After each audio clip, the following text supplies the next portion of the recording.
Good morning from California and good afternoon to those on the East Coast. This is John Nickerson from the Climate Action Reserve. I'm the Vice President of Forestry. I'm up in Northern California and accompanied by Sarah Westcott and Amy Kessler in Los Angeles. We're going to wait just a few minutes to see if we're going to get more people participating. We see a lot of people coming on right now, so we'll hold a minute or two.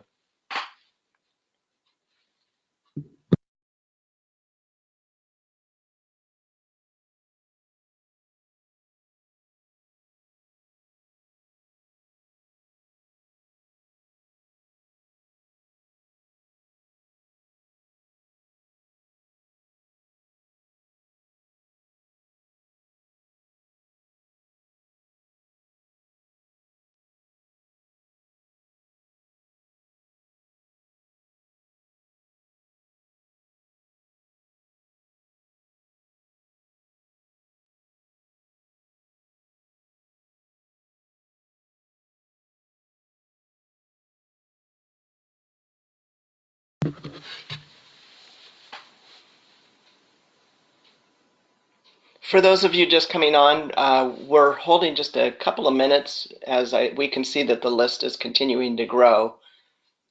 So we'll wait just another minute.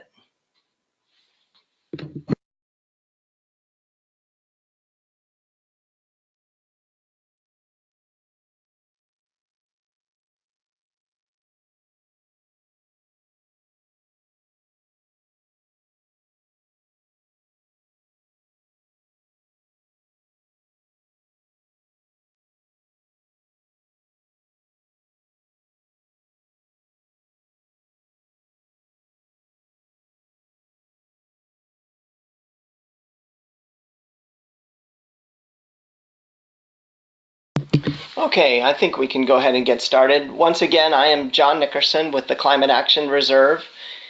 Good morning from California. I'm up in Northern California. Good afternoon to all of you on the East Coast. And once again, I'm accompanied by Amy and Sarah down in Los Angeles, and they are actually pushing the dials today to move the slides forward. We're excited to get to communicate our progress or our renewal of our efforts here at the Reserve to get this process going once again. We're here to talk today about the forest and reforestation / afforestation offset protocol process that we're writing for Ontario and Quebec. Amy, let's go ahead to the next slide then. Oops, yeah. And during this presentation today, it will be recorded, so you'll be able to download this presentation from our website when we're done with this presentation. And if there's any clarifying comments about the presentation itself, please raise your hand and let us know what those comments are. But other more in-depth comments about the protocol and structure of it, I guess ingredients of it, please submit written comments and we'll tell you how to do that toward the end of this presentation. Today we're going to talk about we're going to provide introductions, who's working on this adaptation process. We're going to talk about the adaptation process. And really the biggest thing is what our timeline is and opportunities for input from the technical task team and from stakeholders during our timeline.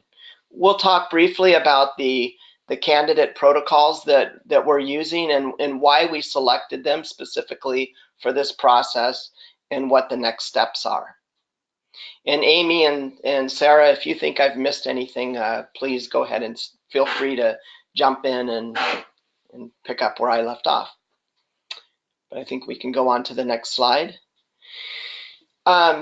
Just so you know, the Reserve has been contracted by Ontario to write various protocols. We're talking today about the forestry and afforestation and reforestation protocol. You can see those protocols are bolded there on this list.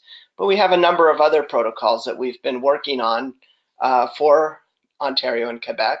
That includes landfill gas destruction, ODS destruction, mine methane destruction, refrigeration efficiency, urban forests, which we'll be talking about tomorrow, organic waste digestion, livestock manure, livestock enteric, organic waste management, conservation cropping, fertilizer management, and grasslands. And of those, we've actually completed drafts, submitted those drafts to Ontario for landfill gas, for mine methane, and for ozone depleting substances, the ODS destruction. Those protocols, those 3 protocols, are now out for public comment. And that effort is being administered by Ontario itself. Refrigeration is almost complete as well. The draft is almost complete and submitted to Ontario. I think we can move on to the next one. So this is a kind of a reminder. We did talk about this before during our earlier iteration of this process, but just to remind everybody who's working on this. We have us at the reserve. There's 3 of us here today. That's me, John Nickerson, Amy, and Sarah, who are down in Los Angeles.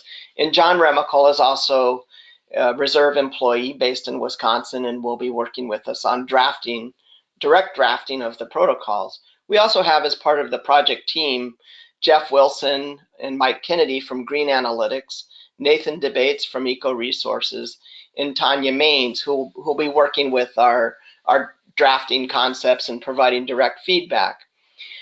The folks that are in charge of managing the project itself include Craig Ebert, the president of the Climate Action Reserve, Aaron Schroeder from Bright Spot Climate, and Karen Hagen-Kazra, forgive me if I didn't pronounce her name correctly, from Veresco Solutions. So they're the ones that are mainly in touch with the MOECC itself in Ontario and provide direction to us. And they've been in touch with the MOECC on establishing sort of some of the new direction going forward as we renew our process to adapt the protocols. Okay, Amy? Yeah. So since we're combining this presentation, this is a combined presentation for both the improved forest management protocol and the for the forest protocol and the reforestation and afforestation protocol, we thought we'd wanted to be clear that the forest protocol includes methodology, or will include methodologies, for improved forest management and avoided conversion. And the direction we have going forward is to first focus on private lands. So we will do that with this first version of our drafting, and then consider how they might apply to public lands. And with the reforestation and afforestation protocol, similarly, the focus will be on private lands. Okay.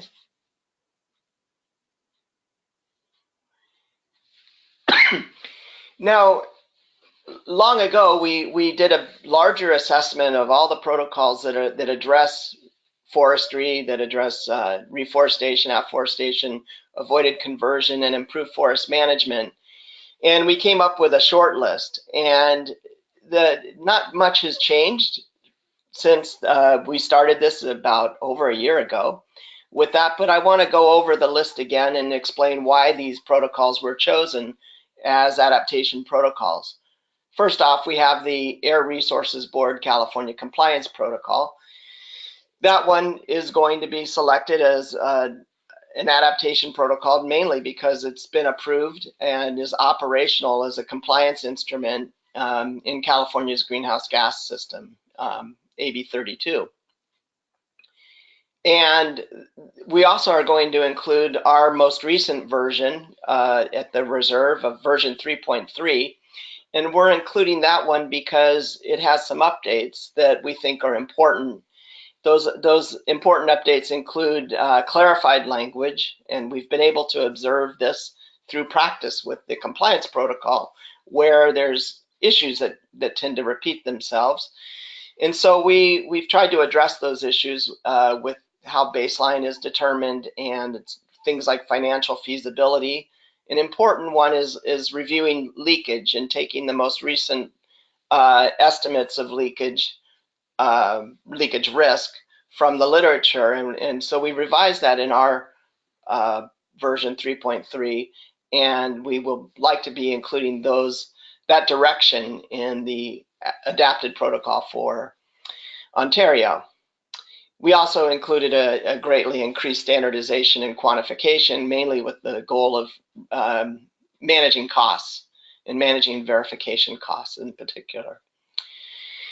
The Quebec Afforestation and Reforestation Protocol is chosen for the shortlist for adaptation, mainly because its approach to permanence. Many of you may know that the Quebec Protocol has a focus on an approach to permanence that's termed ton-year accounting. We are going to include that approach in our draft that we'll share with everybody, along with the ton-ton accounting. So the version that we will put out will include both versions of permanence.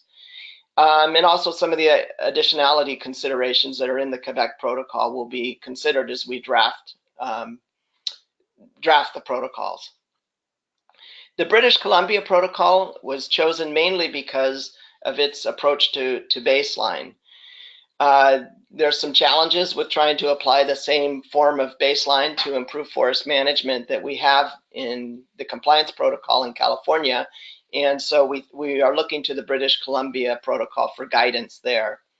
Plus, they also have some interesting perspectives for additionality and quantification. So these are mainly the four influences, not that other protocols out there won't be considered, but these are the main ones that will be considered for the adaptation protocol for the various reasons that I mentioned. Okay, and here's the timeline. What you see in light green are things that have already happened going back to 2017. You can see that was over a year ago that we had our task team kickoff meeting, and there was a stakeholder kickoff meeting, and then we worked with the management team to develop the candidate protocols, and then we went into a hiatus that was mainly driven by some policy decisions that needed to be worked out.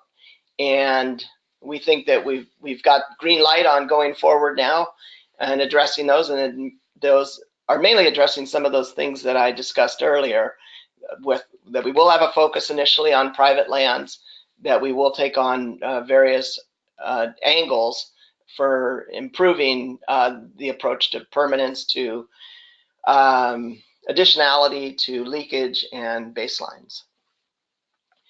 And now going forward, you can see where we are. We're in May, and this is the stakeholder meeting. And from this point going forward, we will initiate drafting going out until September. And this is for the forest protocol that, again, includes the improved forest management methodology and the avoided conversion methodology. We anticipate sharing the draft with the technical team and getting comments from them in October. Then we will revise it based on comments we get from them and share it again with you all, the stakeholders. Based on the comments that we get back from stakeholders, we'll go into another revision mode that we anticipate will take us into the new year and share those revisions with the TTT, the technical task team again. And that revision will be shared once again with the stakeholder group, and the protocol will be finalized and submitted to Ontario by the end of April. And so that's our timeline for the forest protocol. And if we can go forward to the next one, the Afforestation and Reforestation Protocol, it's very similar, only that we're bumping it up. It's less complex, and we think we can get it drafted a month earlier. But otherwise, it follows a similar process. Okay, I think we can go to the next slide. And really, this is all we wanted to communicate today, that we are going forward. Our team will start drafting, and we will be sharing the drafts with you all in the fall. If you have any written comments that you'd like to share with us at any time during this process, you can please look at this slide here. Amy Kessler, who's on this presentation, is going to be the focus point for comments, and we will be responding to comments. Maybe, depending on the way the comments are received and the nature of the comments that we get, we will be responding to them individually, or we'll be grouping like comments and responding to like comments. You can see the other contacts for those of us working within the reserve: John Nickerson, Sarah Westcott, and John Remicall. You can contact any of us if you have any questions about the process. And our next stakeholder webinar will be with the drafted protocol for afforestation and reforestation in October, and the forestry presentation to the stakeholder group will be in November. And once again, this webinar has been recorded, and you can download it from our website. Our website is right there, the link to the website. And we have a link for the forest website for the forest protocol, and also for the afforestation website. And Amy, Sarah, I don't know if you want to add anything here. And we also could take a look at any comments that might have come in for clarifying comments on our process. Nothing to add on my part, and I don't see any comments in the chat box here.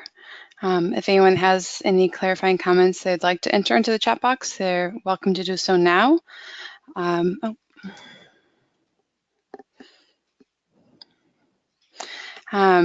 So just to clarify on our side, these are intended to be clarifying comments regarding the timeline and logistics of what we discussed today.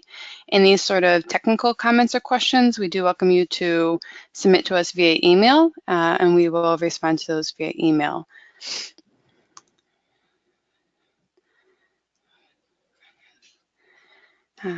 So right now, I'm not seeing any comments that are directly just clarifying comments regarding the timeline or any of the next steps. I do see some questions here, and we will record those and respond to those via email.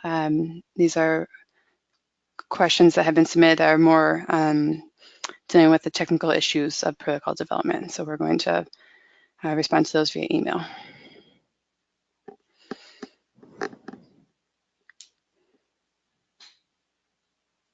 Great, it looks like that's all we have then from the comment side. So yeah, once again, this is John, and we're delighted to be working on this again and forge a pathway forward, and look forward to communicating with you in the future.